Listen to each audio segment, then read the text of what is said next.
You're listening to the N2K Space Network.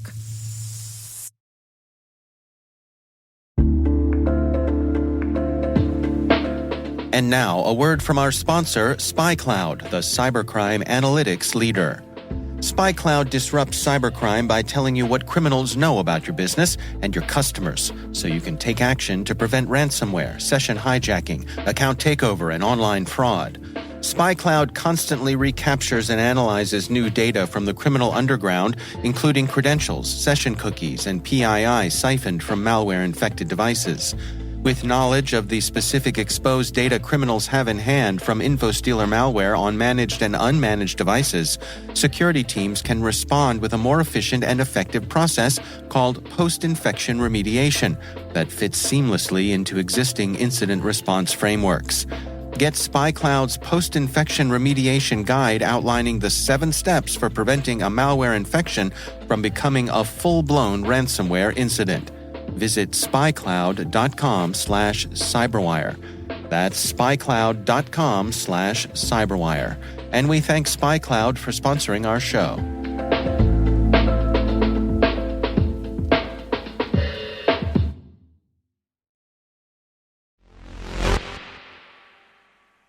Maria, can I start the show with another dad joke? If you must, Alice, if you must. What do you get when you combine a kangaroo with a donkey? I don't know, Alice. What do you get? A kick-ass.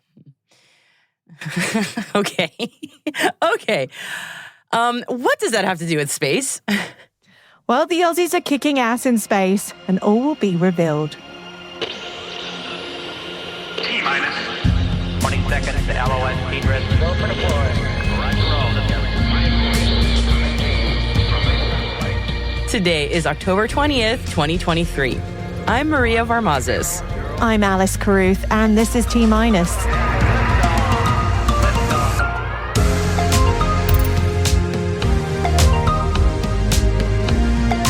Varda Space looks to land its capsule in Australia. Space Force finalizes its Commercial Augmentation Space Reserve plan. Pakistan signs on with China's lunar base program. And I'll be heading to Las Vegas next week to cover AIAA's Ascend conference. Later in this episode, Maria will be speaking to the chief engineer for Lockheed Martin, Dr. Nelson Pedreiro, about the Space 2050 vision that he's presenting at the conference.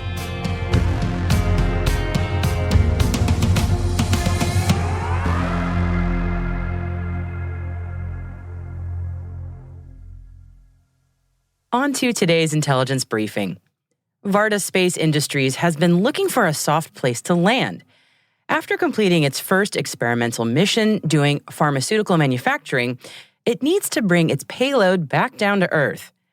But then Varda's re-entry capsule was turned away from doing just that in Utah earlier this year by the U.S. Air Force, and the FAA denied Varda's commercial re-entry. So what's a re-entry capsule to do? Seek friendlier horizons, and so they have. Varda says they're in an agreement with Southern Launch to land at the Koonibba Test Range in Australia, and they anticipate being able to bring their re-entry capsule back down to Earth, finally, mid-year next year. And also, they plan on using Koonibba around that time to launch their second orbital mission. And while the company says they plan on having multiple re-entry sites around the world as they continue ramping up operations, finding an appropriate place to land missions in the United States wasn't a one-off problem. Delian Asparuhov, Varda's chairman, president, and co-founder, said this in comments to Ars Technica. In the United States, there are no dedicated ranges with their core mission or even a secondary mission being to support commercial space re-entry over land. Everything that's done today is either done in the ocean or at a military range, where this is explicitly not their core focus. And as we mentioned earlier this week, Varda and many other commercial space companies in the United States are really feeling held back by the current pace of licensing by the FAA, which, to put it politely, space companies might characterize as glacial. The increasing pace and number of demands on the FAA means its inability to keep pace with the needs of commercial space is not just an issue, it's really becoming the issue. Varda's Asparuhov echoed that in his reflections on all that's been happening to his company. The commercial space industry is going through explosive exponential growth in terms of cadence, mass to orbit, complexity of operations, whether it's things like reentry or responsive launch. And ultimately, I think you're going to start seeing those breaking points in terms of how stretched they are. And he went on to say this: one of the coordination challenges that we faced is getting FAA resources far ahead of an operation so that we can make a licensing determination far in advance of a particular activity.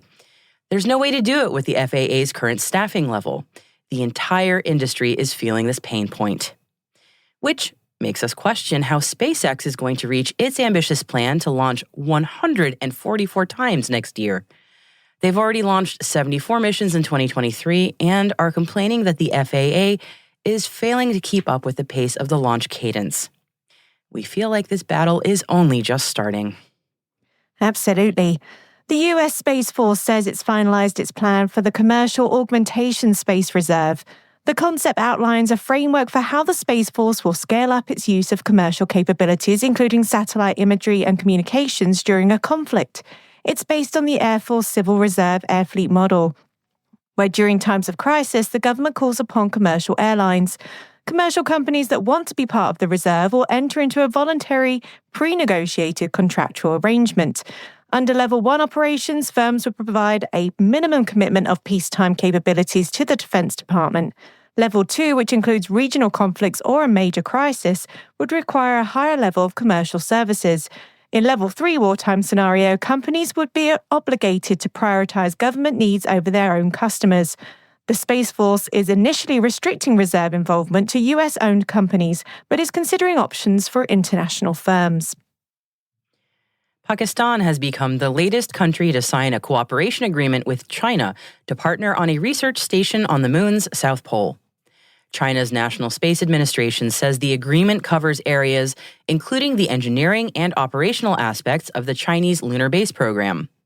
Pakistan joins Russia, Venezuela, and South Africa, who have already agreed to partner with China on their moon base mission. Japan's Ministry of Economy, Trade and Industry has selected iSpace for a small business innovation research grant worth approximately $80 million. iSpace was selected for the development and operational demonstration of a lunar lander. Under the terms of the grant, iSpace will be expected to design, manufacture and assemble a lunar lander with the capability of transporting a minimum payload of 100 kilos to the moon's surface, then launch and operate the lander by 2027. India's space research organization, also known as ISRO, will be holding an in-flight abort demonstration of its crew escape system over the weekend. The Gaganyaan TVD-1 mission is part of ISRO's human spaceflight program. The flight will demonstrate and evaluate the test vehicle subsystems. And the success of this test flight will set the stage for the remaining qualification tests and unmanned missions, leading to the first Gaganyaan program with Indian astronauts, which is expected to launch in 2025. The European Space Agency has announced plans to host a hot fire of the Ariane 6 rocket. The first test fire of the Ariane 6 last month unveiled a thruster vector control anomaly. ESA says that the anomaly is characterized by abnormal internal pressure of the hydraulic group. The Belgian company Sabca has been identified as a supplier of the thrust vector control hydraulic system, and ESA says that they've already prepared a replacement without waiting for the results of the technical investigation. A long-duration static fire test is currently planned for the 23rd of November. It will be preceded by a full-scale launch countdown test in October, which is due to run for 36 hours, that will conclude with a brief firing of the core stage engine. That rehearsal test had previously been planned for after the long-duration test. We can also expect an upper stage test for the Ariane 6 to be held in Germany in December. Spanish rocket company PLD Space has announced plans for its first orbital launch from French Guiana in the first quarter of 2026. PLD Space held the first fully private European rocket launch earlier this month from Spain with their Miura-1 rocket. The company plans to ramp up testing to reach its orbital Miura-5 vehicle for the 2026 target launch to transport small satellites to LEO. Cardiff-based Small Spark Space Systems has successfully demonstrated the ability of its digital fusion technology to support the development of customized solid rocket motors. Small Spark says that digital fusion technology has gained popularity in the defense sector as it enables the development of digital twins using limited experimental data. They say that their approach will enable smaller teams to develop complex systems in shorter timelines and will allow engineers to focus on less repetitive design iteration work. And our friends at Polaris Space Planes have conducted the first roll testing of the Aerospike demonstrator vehicle known as Mira. This was one of the last milestones needed ahead of receiving an operation license for Polaris's Mira vehicle. During the roll tests, Polaris also repeatedly tested the flight termination system, including its rescue parachute, which will be deployed by a small solid rocket motor, as well as an emergency shutdown procedure for the propulsion system. Mira is the fifth vehicle in the Polaris fleet. Its first flight under turbine power is planned within the next 2 to 3 weeks, while the first in-flight ignition of a linear Aerospike rocket engine will follow by the end of this year.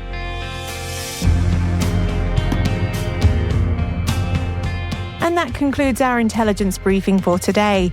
As always, we've included links for further reading on all the stories we've mentioned, and we've included a few extra. One on the US Space Force supply chain and one on a mission to solve the mystery of Mars's leaky atmosphere. They're all at space.n2k.com and click on this episode title. Hey T-Minus crew, tune in tomorrow for T-Minus Deep Space, our show for extended interviews, special editions, and deep dives with some of the most influential professionals in the space industry. And tomorrow we have Dr. Nelson Pedreiro talking about Lockheed Martin's Space 2050 vision. Check it out while you're mowing the lawn, grocery shopping, folding laundry, driving your kids to the game, or attending the head of the Charles Regatta. You don't want to miss it.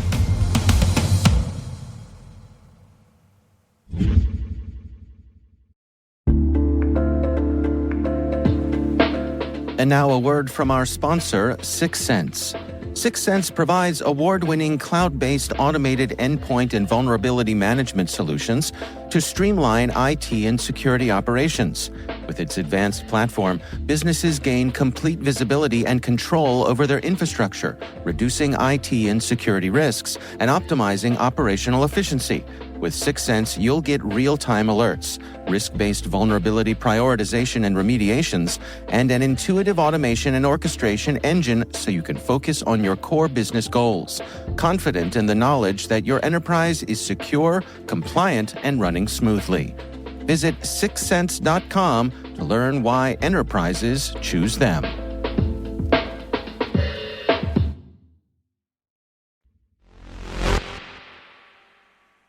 All week this week, we've featured speakers from AIAA's Ascend Conference. A strong theme for this year's event is Lockheed Martin's vision for the future of space. I spoke with Dr. Nelson Pedreiro, Chief Engineer for Lockheed Martin, and asked him what Space 2050 was all about. So this actually started about a couple of years ago in my prior role leading the Advanced Technology Center for Lockheed Martin Space, right? The Innovation Labs for Space. And in that organization, we have two primary roles. One is envisioning the future and determining what kind of capabilities and technology will enable that future so that our customer missions can be properly executed. The other piece is prioritizing these capabilities and technologies and then going and develop those, making sure that we can realize, we can implement that vision, right? So these are the two things. So Space 2050 is really an initiative that I kicked off about 2 years ago, as I mentioned, to envision the future, identify and prioritize capabilities, and then start developing those. The 2050 mark is somewhat arbitrary, but it's not totally arbitrary. There is some thought that went into that.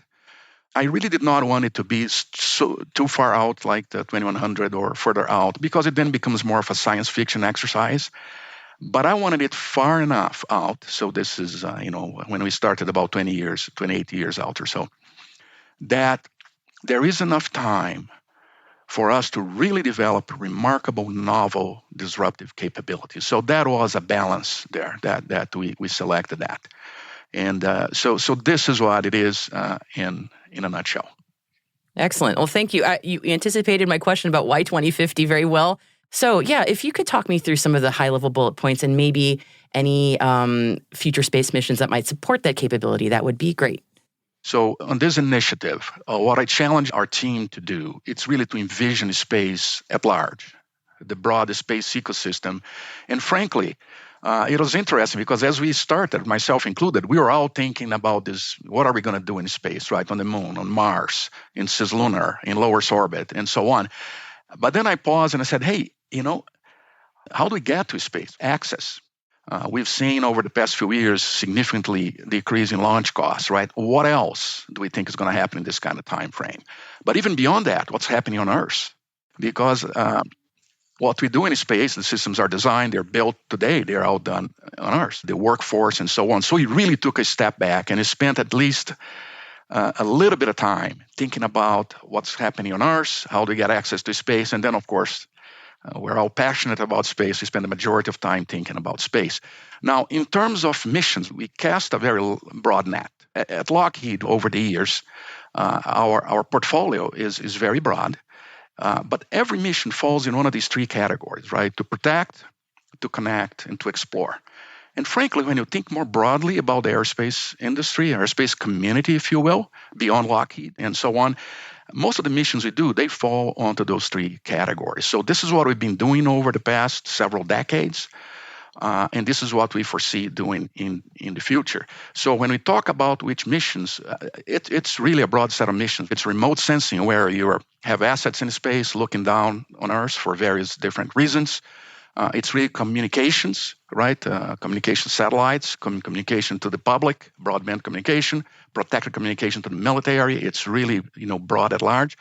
Communicating as we establish a presence on the moon, Mars, and beyond. So communicating into deep space, into moon and Mars, cislunar, and then exploring. Actually, the timing for this conversation is great, right? Because just recently we had OSIRIS-REx bring back the capsule.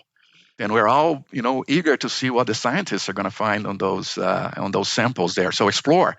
And actually, not so recent as OREX, but it looks like every day we have some new discovery from James Webb Space Telescope, right? So my team, in my prior role that I'm just transitioning out, actually built a near-infrared camera, which is one of the primary scientific instruments on James Webb that provided those remarkable images that help us learn so much about our origins and the universe and so on. So it's really a broad cast. I could pick one, and if you'd like to do that, I can definitely do that. I could pick one or two mission areas and delve a little bit deeper in terms of the technologies and so on, but really broad and including the defense aspect of that.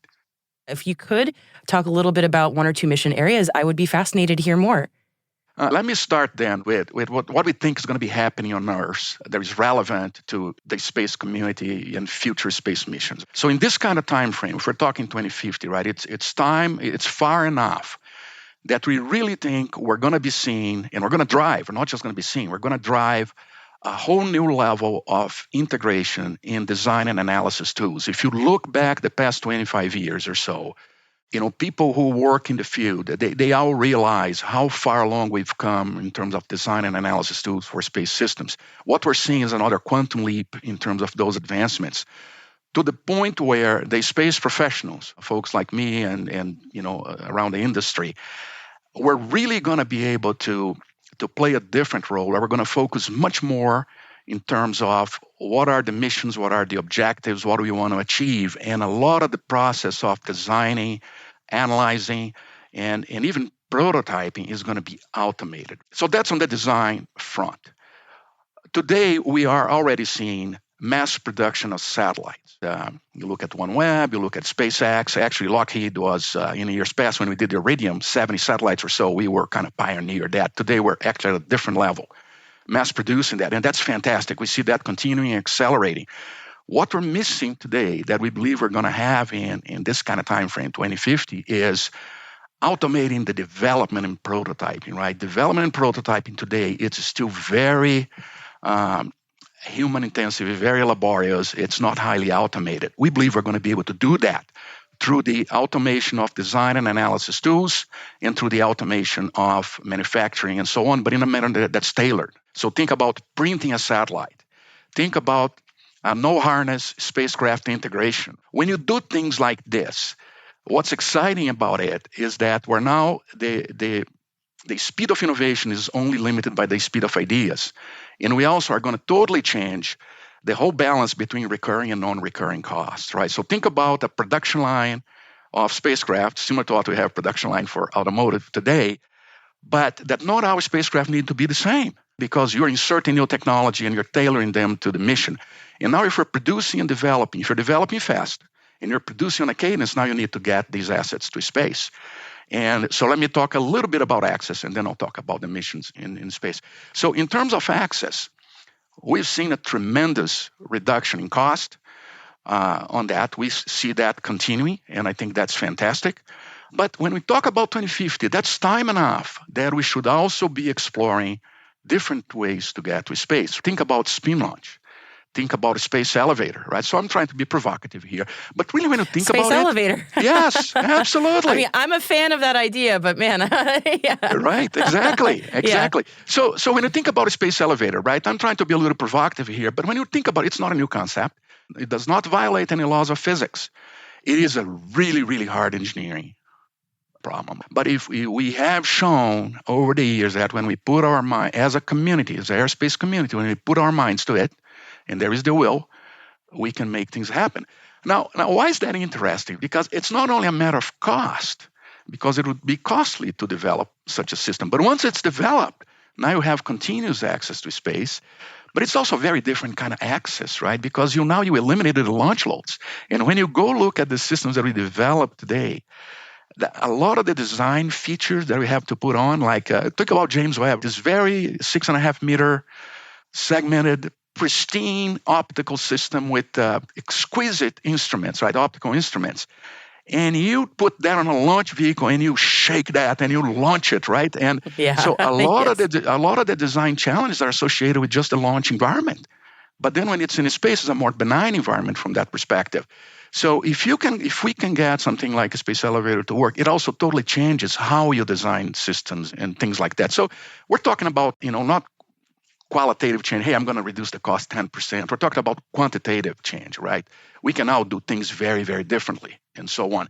So that's the part. The other part about access that I wanted to talk about is not just access to space itself, but it's the fact that we're already seeing tremendous interest in cislunar. We talk a lot about low Earth orbit, mid-Earth orbit, and geostationary, so LEO, MEO, GEO. We're now seeing already a lot of interest in going beyond and cislunar, and so a little deeper into space. So that's maybe a geographical expansion. But also there is a political expansion, right? We are seeing, I like to tell my team that space is cool again, and that's just fantastic. There is private capital coming into space. There's a lot of interest in space that attracts, the most important thing. And now this conversation, right, is the people, is the talent that attracts a new talent. So it's a renaissance in space that we're seeing. I think it's just eye-watering. It's a fantastic time to be in space. We're very fortunate to be here today. But there's also political expansion, right? Where in this kind of time frame, every country will either have their own assets or their own interest in space, even though they might have been manufactured, launched, and operated by partnership with another nation.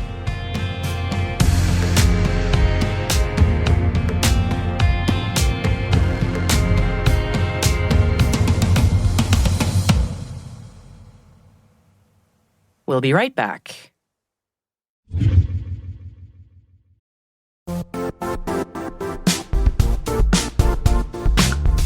Now, a word from our sponsor, the Johns Hopkins University Information Security Institute, currently seeking qualified applicants for its innovative Master of Science in Security Informatics degree program. Study alongside world-class interdisciplinary experts and gain unparalleled educational, research, and professional experience in information security and assurance. Interested U.S. citizens should consider the National Science Foundation's CyberCore Scholarship for Service program, which covers tuition and a $6,000 annual professional development allowance, as well as providing a $37,000 additional annual stipend. Apply for the scholarship and the fall semester by March 1st. Learn more at cs.jhu.edu/MSSI.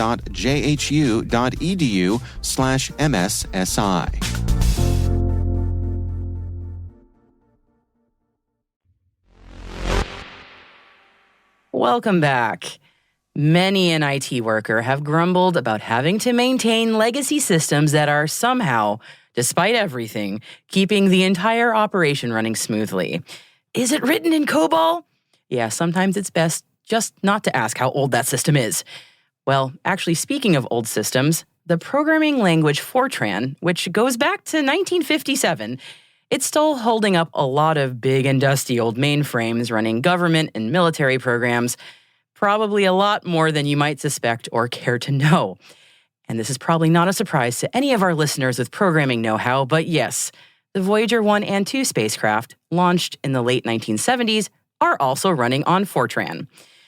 So when you need to send a software patch to spacecraft that are 15 billion and 12 billion miles away, not only is that deploy time about 18 hours, but yeah, it's got to be in the programming language au courant in 1977, and yes, that's Fortran, which means you have to find someone who can program in it.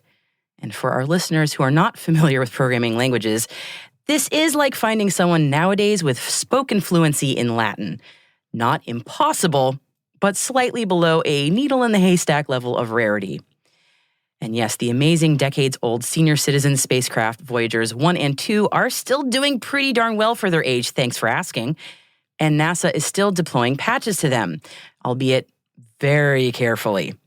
The latest updates being sent their way are firstly to avoid a glitch in both spacecraft that occurred on Voyager 1 last year that accidentally sent garbled nonsense health and activity data back to Earth. And a second fix going the way of the Voyagers is to help clear up fuel residue accumulation in the thrusters of both craft. These software fixes, being uploaded to both Voyagers as I read this on Friday, will help both Voyager 1 and 2 continue working and sending back data to Earth for many more years to come.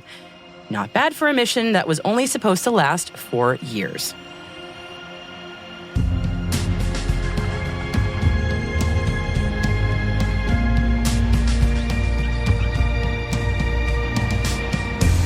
That's it for T-Minus for October the 20th, 2023. For additional resources from today's report, check out our show notes at space.n2k.com. We'd love to know what you think of this podcast. You can email us at space@n2k.com or submit the survey in the show notes. Your feedback ensures that we deliver the information that keeps you a step ahead in the rapidly changing space industry. We're privileged that N2K and podcasts like T-Minus are part of the daily routine of many of the most influential leaders and operators in the public and private sector, from the Fortune 500 to many of the world's preeminent intelligence and law enforcement agencies. N2K's strategic workforce intelligence optimizes the value of your biggest investment, your people. We make you smarter about your team while making your team smarter. Learn more at n2k.com. This episode was produced by Alice Carruth, mixing by Elliot Peltzman and Trey Hester, with original music and sound design by Elliot Peltzman. Our executive producer is Brandon Karpf. Our chief intelligence officer is Eric Tillman. And I'm Maria Varmazes. Thanks for listening. Have a great weekend.